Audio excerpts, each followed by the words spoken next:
Flipping heck, man, my back is aching. We don't get any back support. No stress, I'll support your girlfriend's back, bro. We get heckled at for hours. There's no back to it, no cup holder. I ain't even got a pillow on the seat. That's a basic human right.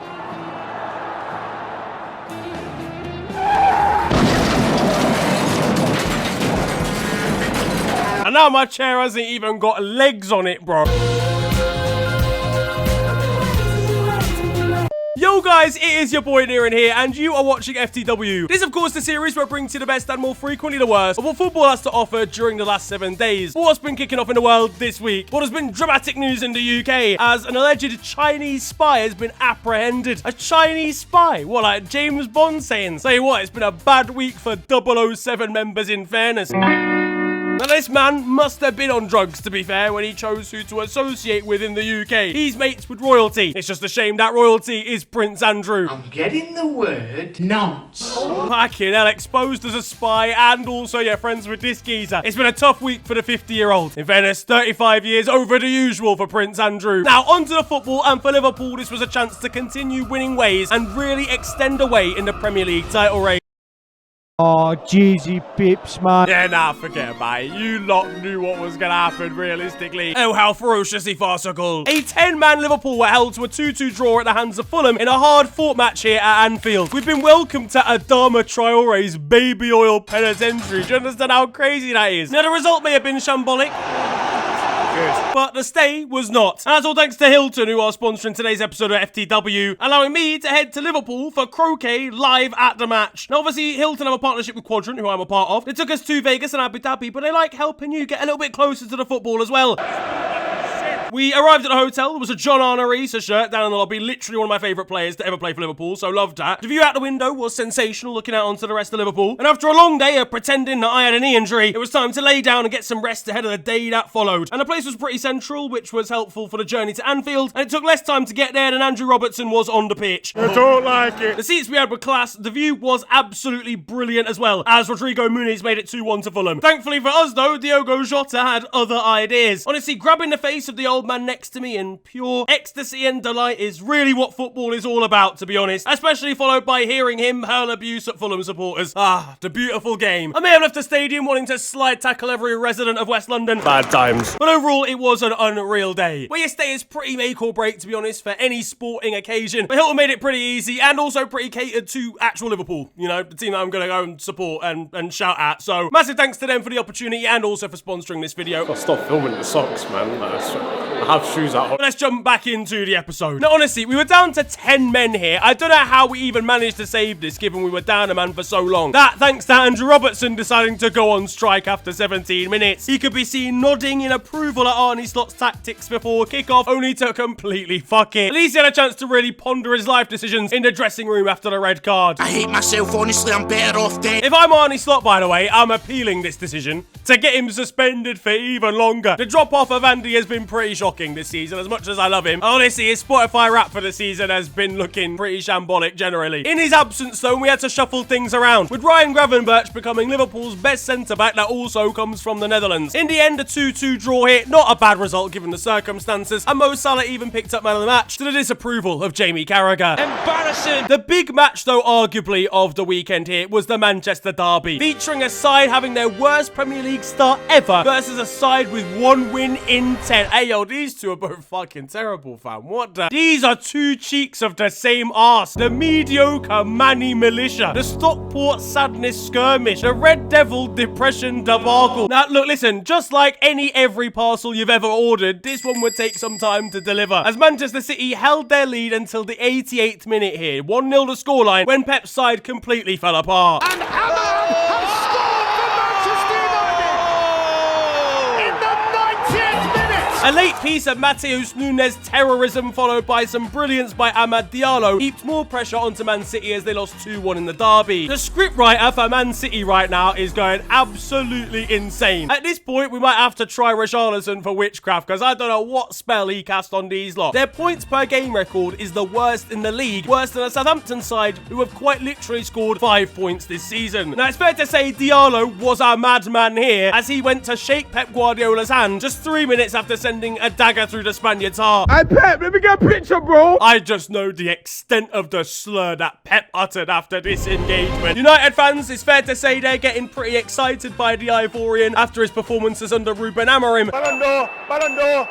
Ballon d'Or. And speaking of Ballon d'Ors, honestly, after all of the discussion about whether Rodri or Vinny deserved it more, based on how they are without him, this might be the most deserved Ballon d'Or of all time. Now, the big news going into the game was that Ruben Amorim had chosen to drop Marcus Rashford and Alejandro Garnacho from the squad completely. Garnacho's brother was ready to send the most egregious anti-Amorim propaganda out into the stratosphere, especially after Ruben detailed the reasons why he wouldn't be in the squad. Alejandro will be riding his bike straight to the Etihad in order to try and recreate his Puskás award-winning goal. But genuinely, we've got to give some credit to Ruben Amorim here. He's finally found Marcus Rashford's best position, sat on the sofa watching at home. It didn't stop Marcus from supporting the side, to be fair, on Instagram. This after getting back from a late night out in Belfast. Meanwhile, in the stands before kickoff, and Man City fans were hopeful. They were backing their manager using his bald head as the O in Guardiola. That is a violation. Even his own supporters are violating him here. Another banner read, "You'll never win 4 in a row," aimed at Manchester United, given Man City's recent exploits. And on current form, neither will Man City, to be honest. They'll do well to win 1 in a row. Early into the game, Mason Mount got himself injured after just 13 minutes. At this point, I genuinely just feel sorry for him. Tension started to flare when Rasmus Højlund and Kyle Walker went head-to-head. Kyle went down far too easily. Honestly, what would his families at home think? All 6 of them. And Rasmus Højlund took this opportunity to dig at him further over on Instagram with a caption about Manchester being red and who an Oscar award would go to for some serious acting. It's a shithousery award for the Dane. Rasmus was unlucky, honestly, to not earn a penalty during this game after a foul from Ruben Diaz, and when asked why this wasn't given, Mike Dean on commentary said that this sort of decision shouldn't be given in a game like this. What do you mean in a game like this? What, do the rules change when big teams play against each other? Useless refs, honestly, a lot of them. Elsewhere on the pitch, Lisandro Martinez was having a tricky time chasing after Erling Haaland, and down on the bench, a substitution would take place between Højlund and Xerxes, with 9-11 displayed on the subs board. The only terrorism in this picture, though, the fact that Anthony's coming on as well. To be fair, simply his presence caused Man City's capitulation, as Pep Guardiola's wave to the camera suddenly turned to depression. He was looking worse for wear, it's fair to say, after the game. Ruben Amorim now has more wins against Manchester City in the last 11 games than Manchester City have wins in the last 11 games. Bernardo Silva had some harsh comments for the rest of his side in a post-match interview, especially when he said that Joško Gvardiol should quit football and sell fish instead.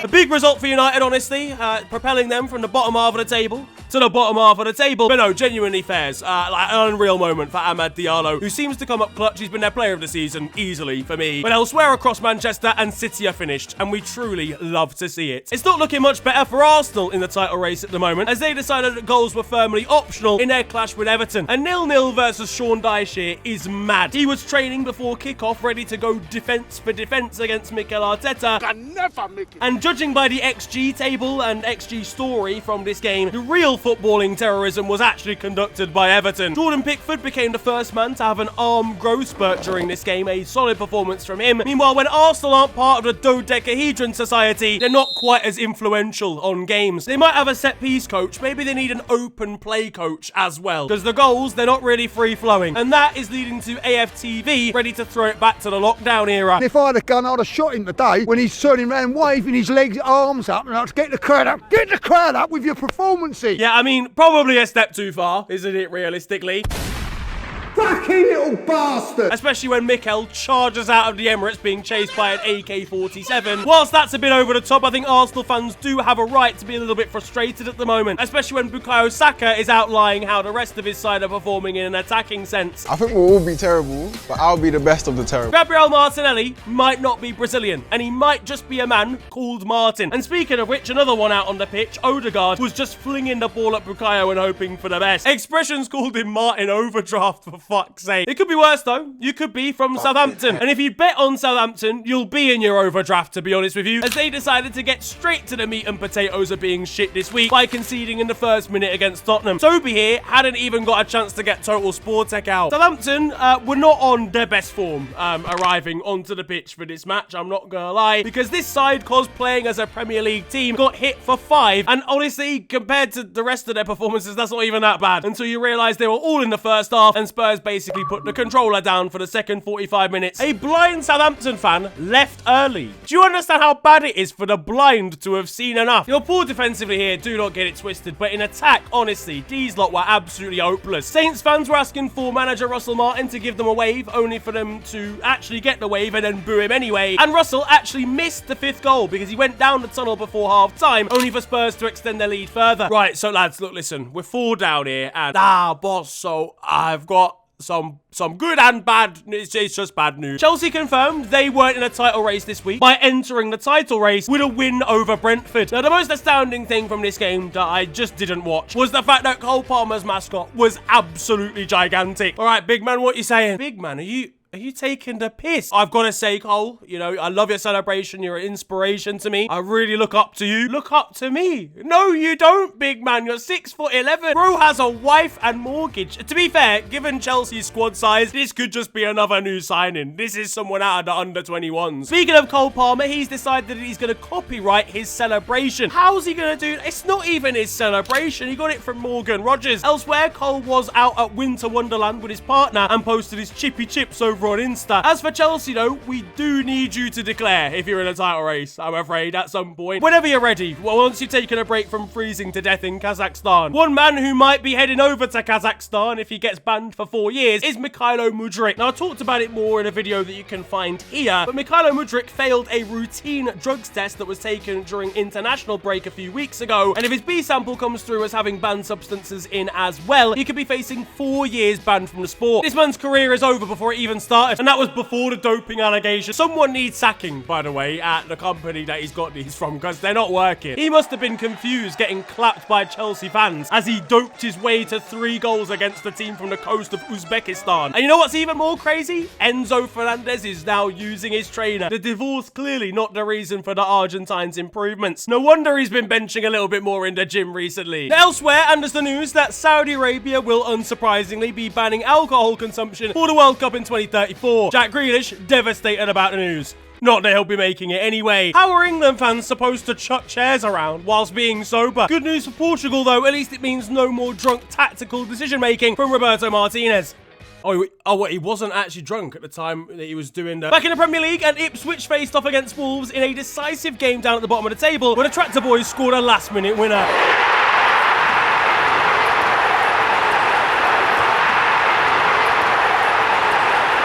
This sparked an absolute meltdown for Wolves again, as Ryan Aït-Nouri was scrapping with coaches and Mateus Cunha was scrapping with stewards, stealing the glasses off of one. You come with me, you specky. Honestly, get these lot on a Misfits undercard. They're actually ridiculous at this point. Their recruitment team will be straight in there getting a player through the door as soon as they see them start scrapping in a bar. You want a job? Come to me. Wallahi, I'll get you a job. And unsurprisingly, it has finally led to Gary O'Neill being sacked. A good manager, I'm sure, but just something that wasn't really working. Elsewhere, and in the world's worst rivalry, Brighton were defeated by Palace 3-1, as Fabian Herzl has spent more time pristining his hairline than setting up tactics for this one. Jean-Philippe Mateta was riding up Brighton fans at full time from the tunnel, and a great result, honestly, from Palace in honour of Roy Hodgson. He's not hit the stairs, he's just hella old. This result also means that in Brighton's last 180 games, they've earned 60 wins, 60 draws, and 60 losses. Perfect balance. At Everton, and they've had their takeover from the Freakin' Group confirmed this week. The Freakin' Group sounds like just an overly excited American, so for that reason alone, I am deducting 10 points from them. Their new CEO best deliver, because it's been a bad month for US CEOs generally. Now it's time for something nobody asked for, the Carabao Roundup. No one cares. Gabriel Jesus scored a hat-trick versus Crystal Palace, and Oli Glasner was fuming with the Brazilian down on the touchline. Jesus! Mark Gahey might want to cross out his love for Jesus from his armband because he was absolutely done over by one ear. Trevor Chalobah, clearly a religious man too, as he gave Jesus a Christmas gift with his marking. Meanwhile, William Saliba has now created more XG in 2 weeks than Jack Grealish has in a year. And all Jack Grealish has done during that time is attend a Lily Phillips meet and greet. Get ready to learn Chinese, buddy. Meanwhile, at Southampton versus Liverpool, a 2-1 victory for the Reds, though there was some real late Southampton pressure. Jarell Quansah uncomfortable in the DM zone of the pitch. Imagine my shot. Should have been red red card for him, I can't lie. Meanwhile, Darwin Núñez was more of a lover than a fighter. Over in Spain, and Barcelona are bottling La Liga after a 1-0 loss to Leganes to continue their poor form. Barca were toothless in attack here. No, I'm being serious. Fermin Lopez quite literally needs a dentist after this collision. Meanwhile, Antonio Rudiger was happy and delighted to see the result. Whilst at an event, a fan showing him the 1-0 scoreline to Leganes, only for Real to fuck it up as well and draw 3-3 to Rayo Vallecano. No one fancies winning this league today, honestly. It's actually a tragedy. To me, to you, to me, to you. There's actually a new entrant at the top of the La Liga table, as Atletico Madrid have joined a 2-horse race. Florentino Perez, the Real Madrid president, not happy at all, claiming there's been manipulation of results in La Liga. And in other news, an armed robber believes a theft has taken place. Robert Mugabe is questioning the world's war crime. Come on, man. Like, literally, some of the Champions League decisions that these lot have got over the past few years, decades, are absolutely outlandish. If there's anyone that can talk about referees being dodgy, it's not Florentino Perez. Barcelona will be fuming at these accusations. They gotta start paying the referees a little bit more. There's news that the Super League is back. Yes, the European Super League that caused absolute waves about 3-4 years ago when a selection of the biggest clubs in Europe tried to plan a breakaway league away from the UEFA Champions League. Well, there's not really many teams that actually want to be part of it anymore, and it's been renamed as the Unify League. Yep, it's unifying everyone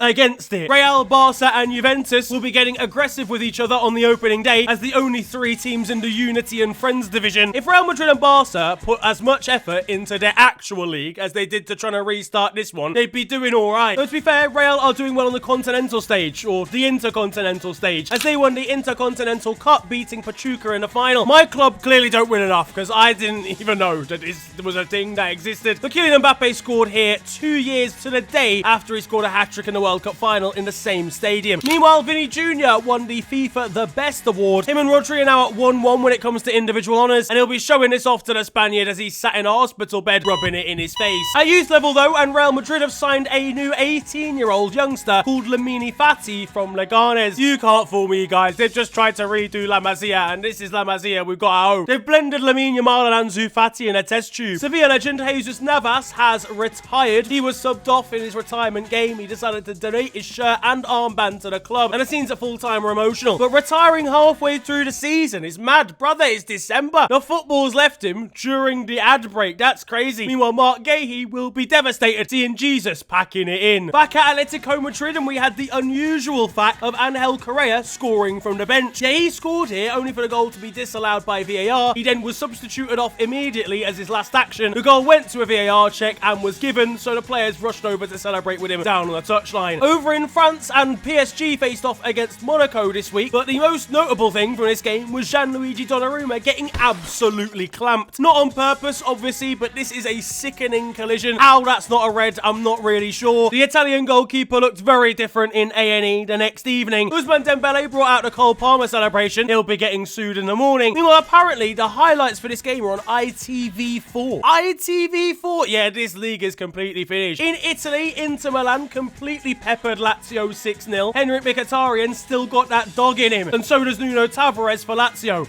Just in a very different way. Honestly, Lazio probably should be put down, really, at the vet, given 6 different players scored against them here, including one absolute screamer in your first goal of the week from Nicolo Barella.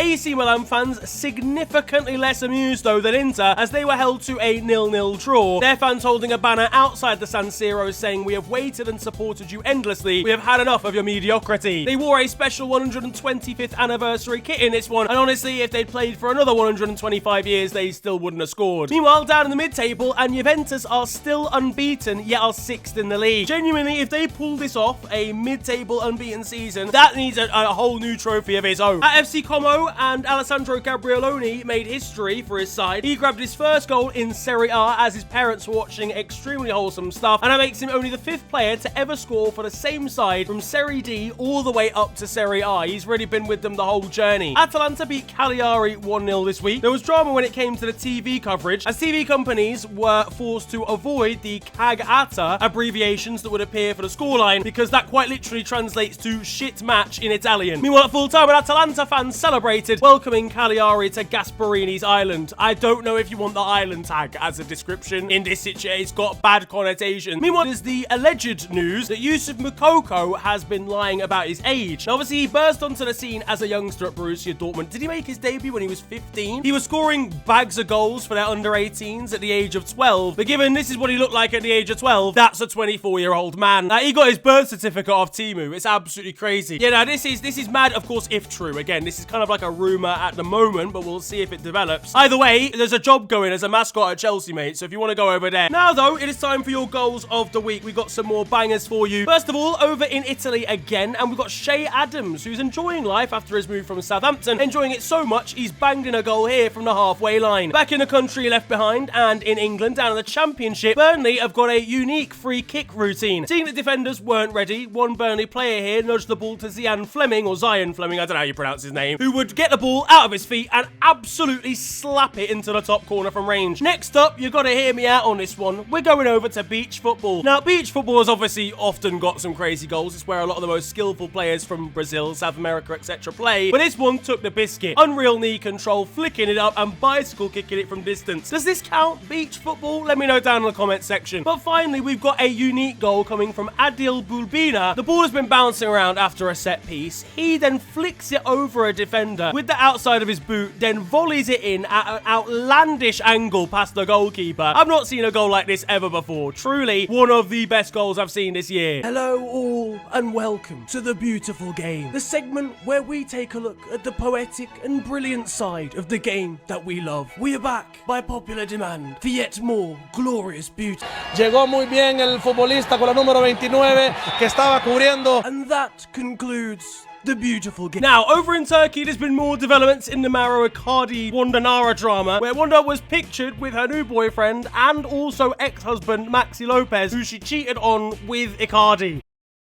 What's wrong with y'all niggas? What's wrong with you? Look, genuinely, these are, they're all scores. Like, I honestly hope for nothing but the worst for everybody involved. This looks like the boyfriend's being adopted. He's even got the age of Maxi Lopez tattooed on his forehead. Maxi, look, if you're getting your own back, fair enough, but she's the one that wronged you. I don't even care, actually, fuck the feds. At Maro Icardi's current side, Galatasaray were involved in a massive 7-goal thriller where they scored in the 98th minute to defeat Trabzonspor. Michy Batshuayi was the hero here, but they were almost absolutely done over by this decision when a ball was definitely out of play for a cross before a goal. Apparently they checked if it was offside rather than whether the ball was out of play. Yeah, it was off the side of the pitch, mate. Actually, no, we've got a new angle. Draw another line, right? It was all good. Elsewhere in Turkey and against Fenerbahce, we've got a player getting sent off here and Edin Dzeko waving him goodbye. It's a shithousery award for the Bosnian. Meanwhile, there was tragic news actually over at Adana Demirspor, where Maestro, an Angolan player who's only 21 years of age as well, so a young kid, in his game against Besiktas, was told at half-time that his brother had unfortunately passed away, I believe, back in his home Angola. Somehow had the presence of mind and resilience to play the second half, despite being told that news at half-time, which is admirable or borderline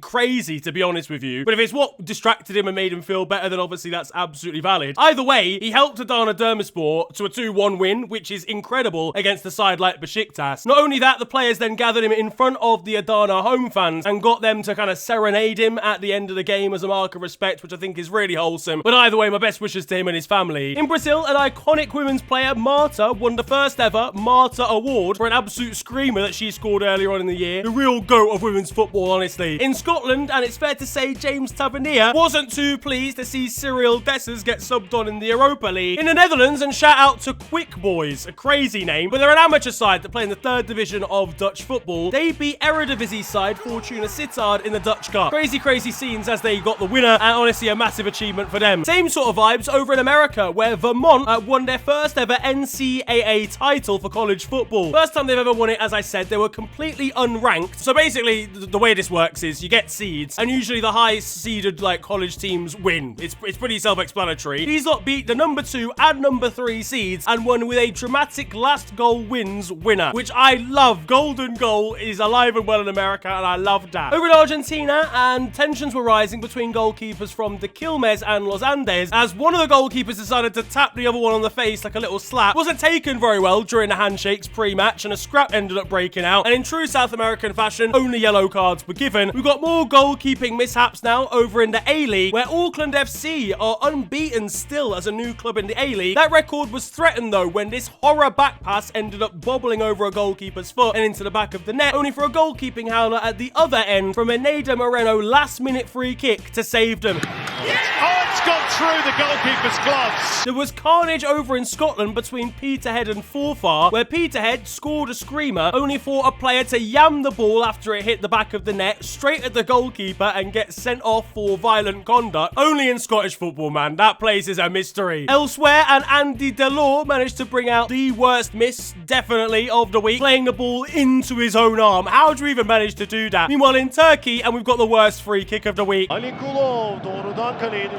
We hope not.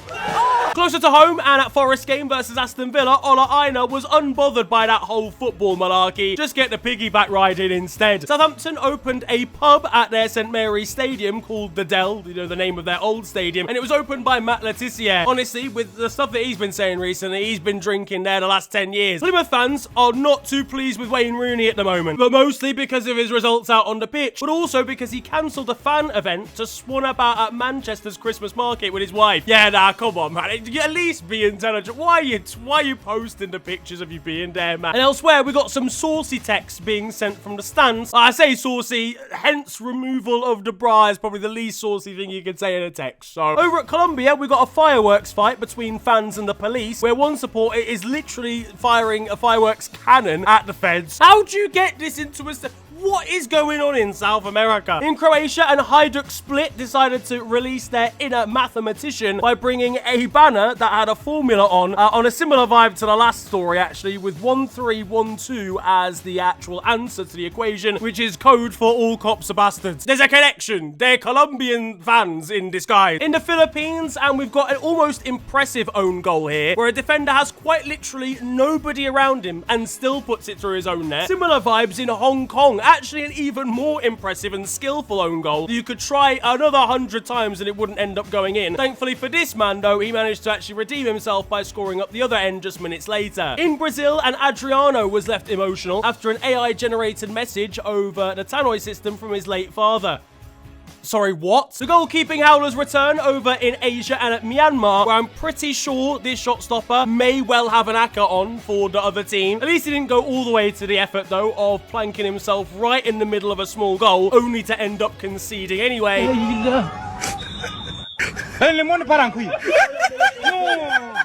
Poor Jason Banton of Walthamstow been done dirty this week after finding out he's been released by the club over on Twitter. News to him, and now he's a free agent, apparently. Meanwhile, over at Internacional, and fair play to Thiago Maia, who won the FIFA Fair Play Award, quite rightfully, after his part in helping during Brazilian floods earlier this year. Be more like Thiago, if you can swim.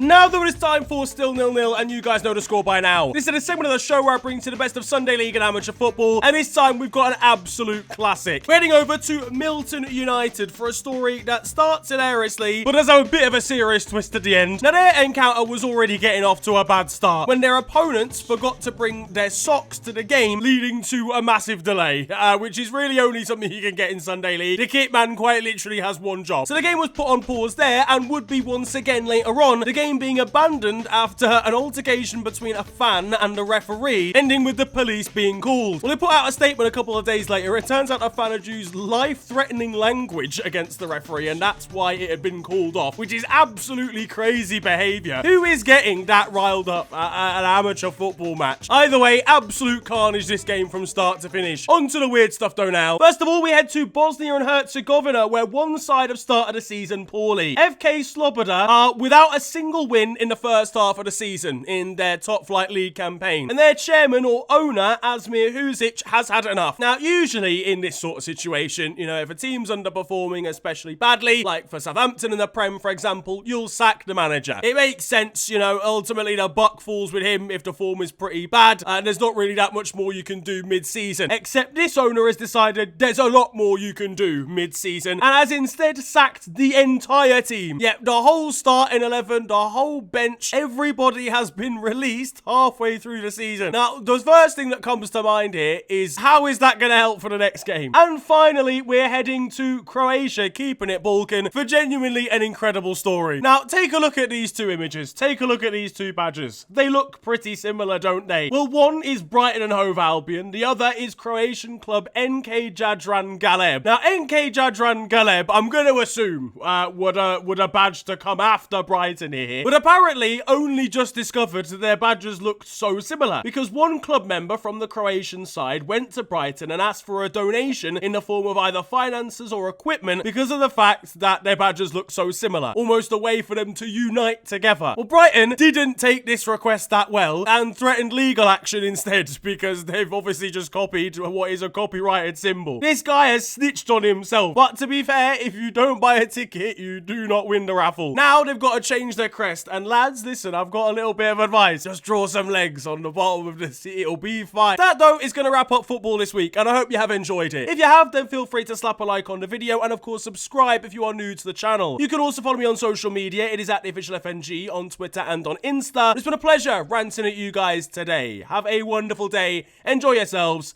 and goodbye.